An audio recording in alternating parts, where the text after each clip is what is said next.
Friends, as we near the end of the lockdown period, dental surgeons across the country are gearing up to open their clinics and get back to normal clinical practice.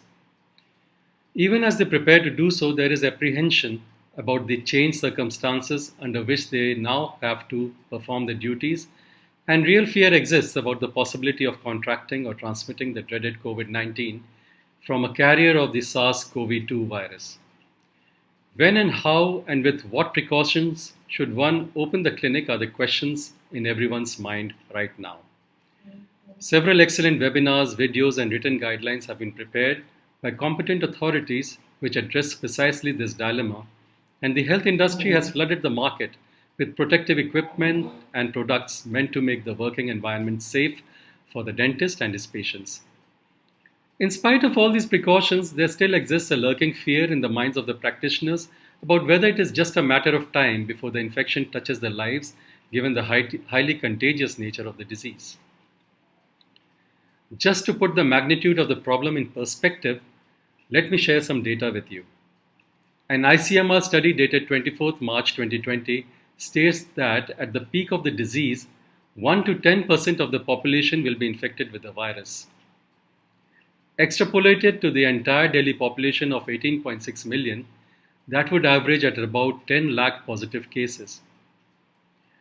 Given that the burden of dental disease in India is 32%, it is anticipated that in Delhi there would be more than 3 lakh SARS CoV 2 positive patients who would seek dental treatment by late July 2020, assuming, of course, that all these patients are self aware about their dental needs.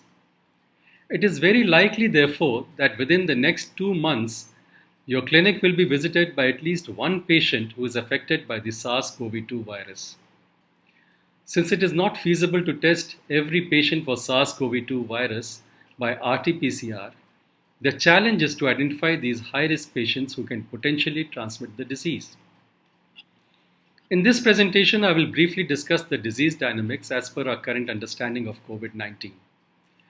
Armed with this background knowledge, I expect the practitioners to feel more secure and confident of dealing with patients in their clinics. I also believe that all current guidelines focus on prevention of transmission of SARS CoV 2 virus rather than prevention of the disease called COVID 19, a fact which has been ignored by the experts but is of paramount importance. I will deal with this particular aspect at the end of my presentation. SARS CoV 2 is the virus which causes the disease called COVID 19, which is essentially a respiratory illness characterized commonly by fever, dry cough, and tiredness. Less commonly, symptoms such as aches and pains, sore throat, diarrhea, conjunctivitis, headache, loss of taste or smell, a rash on the skin, or discoloration of fingers or toes can occur. More serious symptoms include difficulty in breathing or shortness of breath, chest pain or pressure, and loss of speech or movement.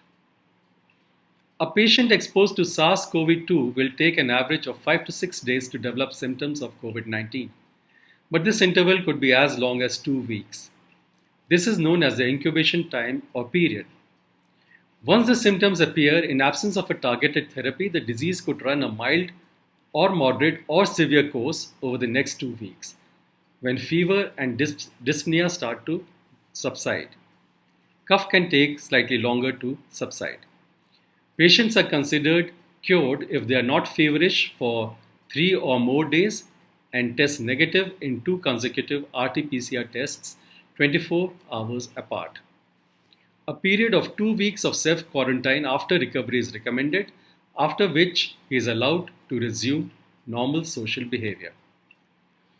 So we see that the course of the disease lasts between 3 to 4 weeks from the time of exposure, and the recovery phase is about 2 weeks after subsidence of symptoms. The patient is called pre-symptomatic from the time of exposure to the onset of symptoms. During the course of the disease, the patient may be symptomatic or asymptomatic, while in the recovery phase, the patient becomes asymptomatic. Transmission of disease depends on the viral load and the duration of exposure. A person's viral load is simply how much of the virus they have in their body, whether in a blood sample or secretions collected from a nasal swab. It is usually measured as number of viral RNA particles per ml of body fluid. Generally speaking, greater the viral load, more severe are the symptoms and greater the chances of transmission. This is why healthcare workers posted in COVID wards looking after hospitalized patients are at a greater risk of contracting the disease rather than dentists essentially treating ambulatory asymptomatic patients. Nevertheless, a Korean study has found that patients still in incubation period had high viral loads 2 days before the onset of symptoms. This is the high risk group we need to be careful about, for these patients are highly infectious, though they are yet to show symptoms of COVID 19. Patients who are clinically ill with the disease will not report to your OPD as they are easily identified through telephonic triage. These patients should be seen only 2 weeks after complete recovery. It is worth noting that people with an appropriate immune response to the virus will reduce the virus load, which in turn will reduce the severity of the disease. Thus, 50 to 60% of patients will develop only mild symptoms of COVID 19, while 20 to 30% of patients will never develop symptoms of COVID 19. That is, they are asymptomatic carriers. Both these groups can potentially transmit the virus, although the virus load is moderate to low. As patients recover from the disease, the viral load decreases and it is not detectable on RT-PCR, meaning that he is no more infectious. These are the best patients to treat in the dental clinic as they pose no risk of transmission of disease. Now, the question one must ask is how we can isolate the high risk from the low risk SARS-CoV-2 carriers. This can be done, in my opinion, by following the recommended guidelines for contact tracing by Ministry of Family Health and Welfare and WHO. A contact means a person who is providing direct care without proper personal protective equipment for COVID 19 patients or who are staying in the same close environment of a COVID 19 patient, including workplace, classroom, household, and gatherings, or who has been traveling together in close proximity, that is within 1 meter, with a COVID 19 patient in any kind of conveyance within a 14-day period after the onset of symptoms in the case under consideration. As recommended by WHO, these questions must be asked to all patients to identify a positive contact. Number one, have you had face-to-face contact with a COVID 19 case within 1 meter for more than 15 minutes within the last 14 days? Number two, have you had direct physical contact with a COVID 19 patient in the last 14 days? Have you provided direct care for a COVID 19 patient in the home without proper PPE in the last 14 days? Has anyone in your household done any of the above in the last 14 days? Have you shared a room, meal, or other space with a confirmed patient in the last 14 days? Have you sat within 2 rows of a COVID 19 patient in a public transport for more than 15 minutes in the last 14 days? Are you a staff, for example, train or airline crew, who has been in direct contact with a confirmed case in the last 14 days? Have you visited places of worship, workplaces, schools, private social events where you had direct contact with a COVID 19 case in the last 14 days? Are you a health worker, having direct contact with a COVID 19 patient in a hospital where strict adherence to PPE has failed in the last 14 days? Have you been hospitalized in the same room or shared the same bathroom as a COVID 19 patient in the last 14 days? Have you visited a COVID 19 patient or other patient in the same room in a hospital in the last 14 days? Have you been in the waiting room of a hospital or nursing home or equivalent closed environment at the same time as a COVID 19 patient in the last 14 days? Have you been within 1 meter of a COVID 19 patient in any part of the hospital for more than 15 minutes in the last 14 days? If answer to any of the above questions are yes, the patient is considered to be high risk until proven with a negative RT-PCR. It is better to perform only emergency treatments on these patients under complete PPE protection. For routine dentistry, ask the patient to report after 2 weeks of the exposure. If no symptoms develop, he or she is either uninfected or an asymptomatic carrier. The biggest concern dentists have is about transmission of disease from asymptomatic carriers. As I mentioned earlier, a patient remains asymptomatic in spite of being infected with SARS-CoV-2 because his immune response is able to suppress the viral load.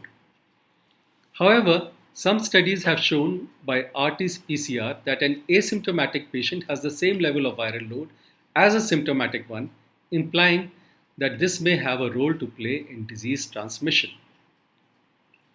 Here I would like to point out that one of the limitations of RT-PCR is its inability to differentiate between infective and non-infective, that is dead or antibody neutralized viruses. This is the reason why presence of viral RNA in specimens does not always correlate with viral transmissibility.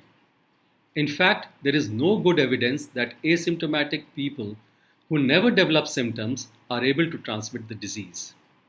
Thus, asymptomatic carriers are a low risk group in whom routine dentistry can be performed by observing WHO recommendations for aerosol generating procedures. A word of caution here: some patients may camouflage their symptoms by taking antipyretics or other medication. This must be asked when taking a proper medical history. WHO recommendation for aerosol generating procedures is as under.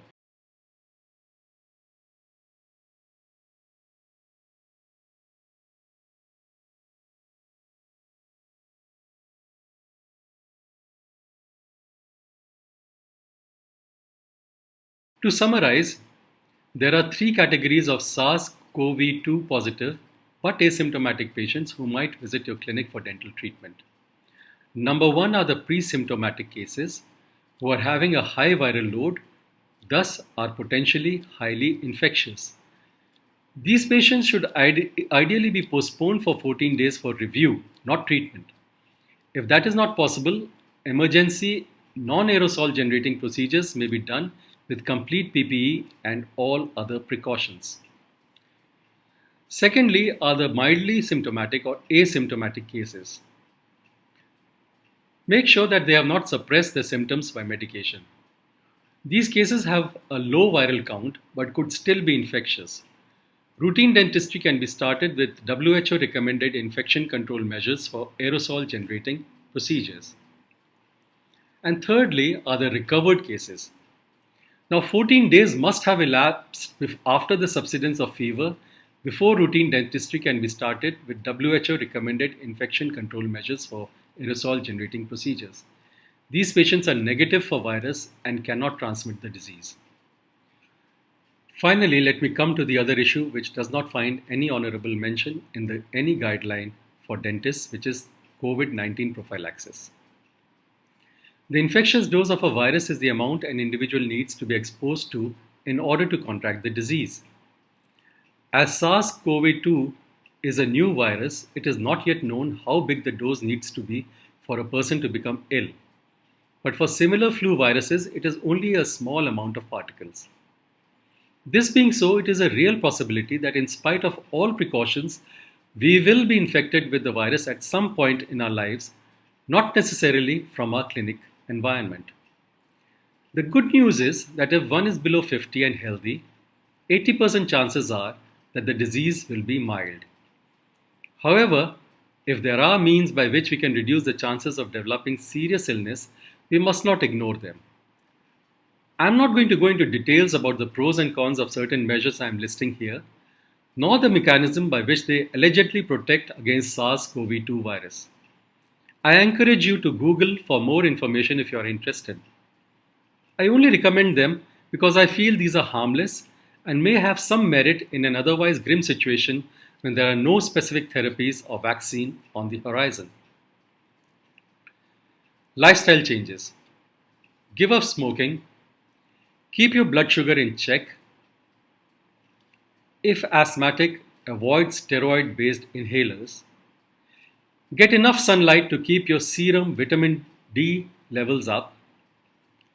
Do regular pranayam and learn the technique of Jalneti, a yogic method to keep the nasal passages clean. Amongst the medication, ICMR has recommended hydroxychloroquine 200 milligrams BD first week followed by 200 milligrams for 7 weeks. Do consult your physician for pre-existing cardiac issues, as in some susceptible patients it may induce arrhythmias. If vitamin D is low, take 50,000 to 60,000 international units of cholecalciferol weekly. A homeopathic medicine, Arsenicum album 30, could be taken on empty stomach daily for 3 days as a prophylactic medicine against the infection. In the end, I would like to put a disclaimer. The aim of this presentation is to help identify high-risk cases from other cases and are meant to be read as an adjunct to guidelines published for dentists by the Ministry of Health and Family Welfare and the Indian Dental Association. It is not to be construed to be an alternative to these guidelines. Please be informed, be safe, and remain healthy. Thank you.